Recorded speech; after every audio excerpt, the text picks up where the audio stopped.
Bonjour mesdames, mesdemoiselles et messieurs, frères et sœurs dans le Seigneur. Merci de nous retrouver encore une fois de plus sur ZAM TV et poursuivre notre émission Un jour nouveau. Et pour ce jour, nous avons prévu de parler d'un sujet d'actualité, un sujet qui anime beaucoup de passion, un sujet et pour lequel également il y a beaucoup de contestations, mais aussi beaucoup de discussions, parce que ça intéresse tout le monde. Il s'agit de l'élévation. Et pour en parler en très très peu de temps, nous allons nous appuyer sur notre texte de base qui se trouve dans le livre des psaumes. Et nous prendrons le 75e psaume et au verset 6e, selon les versions que vous pouvez avoir, il est possible que dans votre version, ça soit le 7e verset, mais dans d'autres aussi, vous pouvez vous retrouver avec le 5e.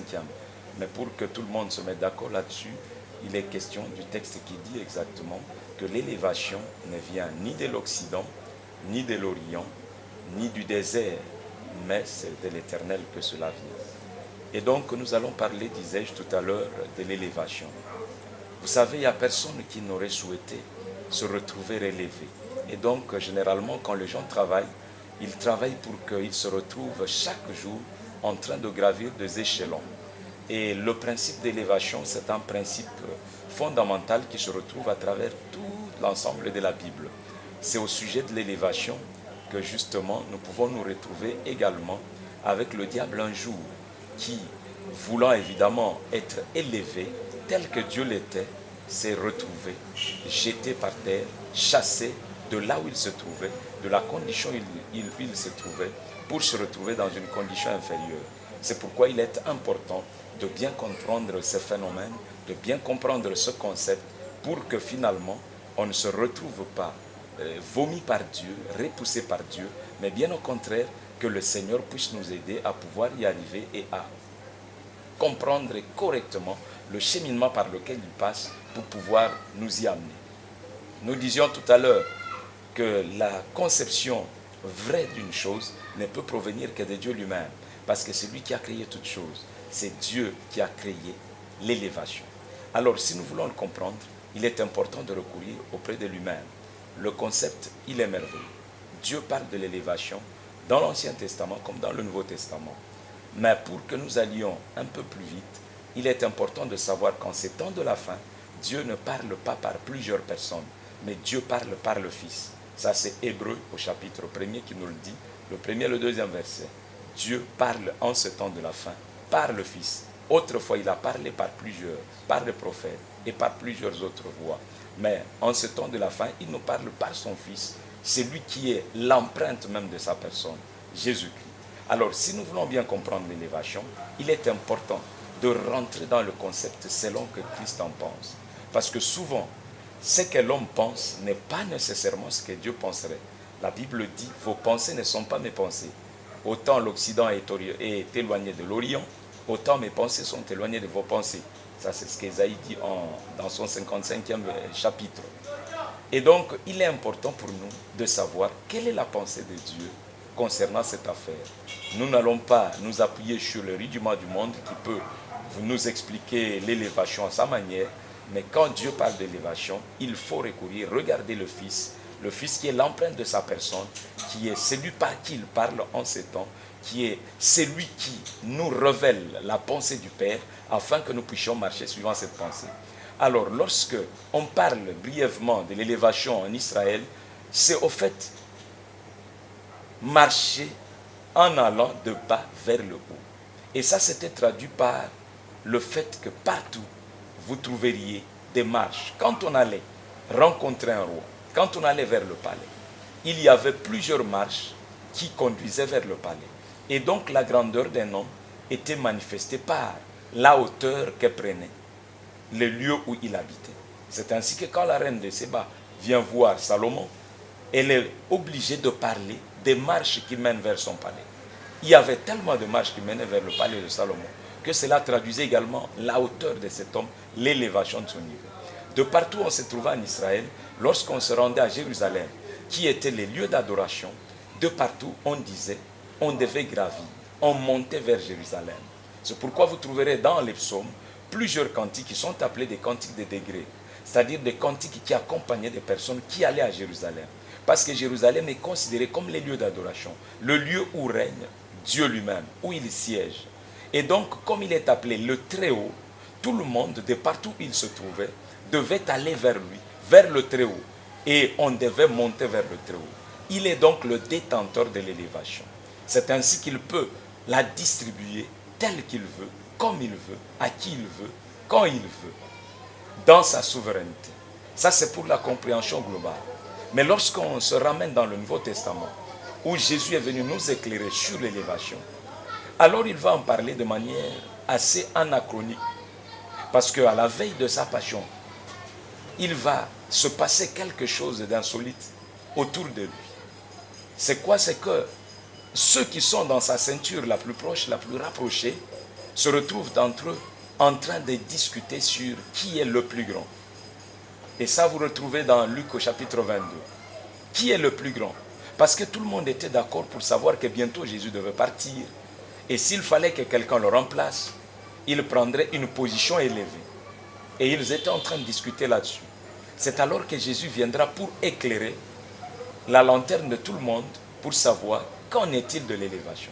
Alors, à ce moment-là, il dira, c'est lui qui veut être grand parmi vous. Il doit accepter d'être le serviteur des autres. C'est alors qu'on parlera de l'élévation, correctement. Dans le monde chrétien, si quelqu'un veut être élevé, alors c'est celui-là qui doit être le serviteur des autres. Et non pas celui qui veut être servi. Il dit, vous avez vu moi-même au milieu de vous, j'ai été comme un serviteur. Je n'ai pas été comme celui qui devait être servi. Parce que moi, je suis venu vous montrer le modèle de ce que le Père veut faire à travers vous. Et c'est ainsi que Jésus ira jusqu'à laver les pieds de ses disciples. Parce que l'élévation vient auprès de celui qui apprend à servir les autres.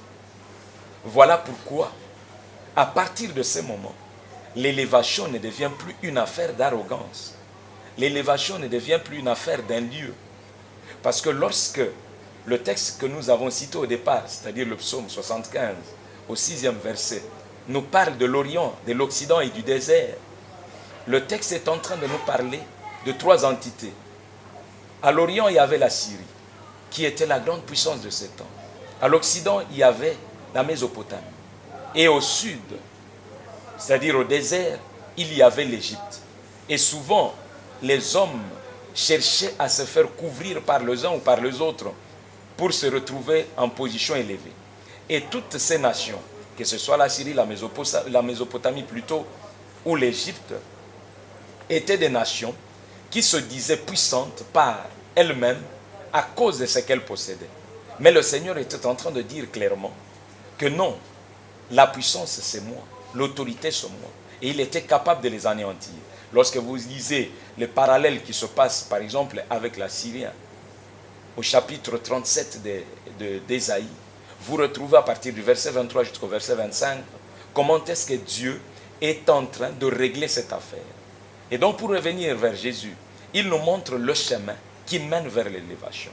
On ne s'élève pas soi-même. Quand on s'élève soi-même, alors celui qui détient la clé de l'élévation est capable de vous rabaisser. C'est ainsi que le proverbe au chapitre 25, le verset 6 et 7 vous dira, lorsque on s'élève soi-même et qu'on se place au milieu des grands, cela est dangereux parce que le prince lui-même est capable de venir vous prendre de là où vous êtes et de vous rabaisser. Et à ce moment-là, vous serez honteux. Jésus, en fixant la réglementation concernant l'élévation, lui-même en donne l'exemple, serviteur des autres. Et pour bien comprendre comment Jésus devient serviteur des autres, c'est l'apôtre Paul qui l'explique. Parce que Jésus lui-même a laissé les choses comme si elles étaient énigmatiques. Mais lorsque l'apôtre Paul, qui a reçu la révélation au sujet de l'Église, le mystère caché, il en parle dans Philippiens au chapitre 2, à partir du verset 5 jusqu'au verset 11, où il nous dit clairement qu'il n'a pas trouvé comme une proie arrachée que d'être l'égal de Dieu. Mais il a accepté de se dépouiller. Si nous voulons être élevés, il faut que nous commencions d'abord par accepter de perdre. Le chemin de l'élévation, c'est le chemin de tous ceux qui acceptent de perdre pour Dieu et pour les autres. Jésus a perdu. C'est pourquoi la Bible dit, il a été souverainement élevé. Et ça, c'est la définition claire de l'élévation. Dieu n'élève personne, sinon celui qui ressemble au Fils. Le Fils qui a accepté volontairement de se dépouiller. On ne l'a pas dépouillé. On ne lui a pas retiré ce qu'il était. Il n'a pas trouvé comme une proie arrachée que d'être l'égal de Dieu. Mais il s'est dépouillé lui-même. Il a pris la forme d'un serviteur. Il est devenu un homme. Et il est devenu même un esclave. Jusqu'à mourir de la mort de la croix. Alors qu'il est dit clairement, maudit soit celui qui meurt par le bois. Il a accepté l'inacceptable. C'est pour avoir accepté l'inacceptable qu'il reçoit le nom qui est au-dessus de tout nom. Et qu'il est élevé au-dessus des dominations, au-dessus des principautés, au-dessus des autorités. Voilà comment est-ce que nous pouvons être élevés. En acceptant de servir les autres, en acceptant de nous dépouiller, en acceptant de devenir le serviteur. Et dans le Nouveau Testament, le terme serviteur, qui découle du grec doulos, signifie exactement esclave. C'est celui qui devient un esclave qui peut recevoir l'élévation qui ne vient ni de l'Occident, ni de l'Orient, ni du désert, c'est-à-dire de personne d'autre que de l'Éternel lui-même. Le cheminement, c'est celui que le Fils nous a donné. Même quand l'esclave travaillait dans la maison de son maître, il travaillait de manière à ce que, au jour du jubilé, que le maître trouve que son esclave est merveilleux. De manière à ce qu'il puisse le congratuler. C'est ainsi que vous trouverez dans le Nouveau Testament le centenier qui vient chercher des anciens afin d'intervenir auprès de Jésus. Parce qu'il y a un de ses serviteurs qui se retrouve malade, prêt à mourir. Avez-vous déjà trouvé combien de patrons qui seraient prêts à courir, à chercher les meilleures des solutions, non pas pour leur propre fils, mais pour un esclave. S'il vous plaît, un esclave, je le dis bien, je pèse bien mes mots, un esclave. Mais c'est simplement parce que cet esclave se trouve être une personne importante dans le dispositif de son travail. Lorsque Dieu trouve un esclave qui est disposé à travailler de manière merveilleuse dans son royaume, c'est Dieu lui-même qui vient l'élever. Aujourd'hui, nous prions trop pour demander l'élévation. Non, l'élévation ne se demande pas. L'élévation, c'est lorsqu'on accepte de se rabaisser. C'est lorsqu'on accepte de servir les autres. C'est lorsqu'on accepte de devenir un esclave que Dieu lui-même va nous élever. Merci beaucoup, parce que nous savons que désormais, vous allez vous disposer au service des autres.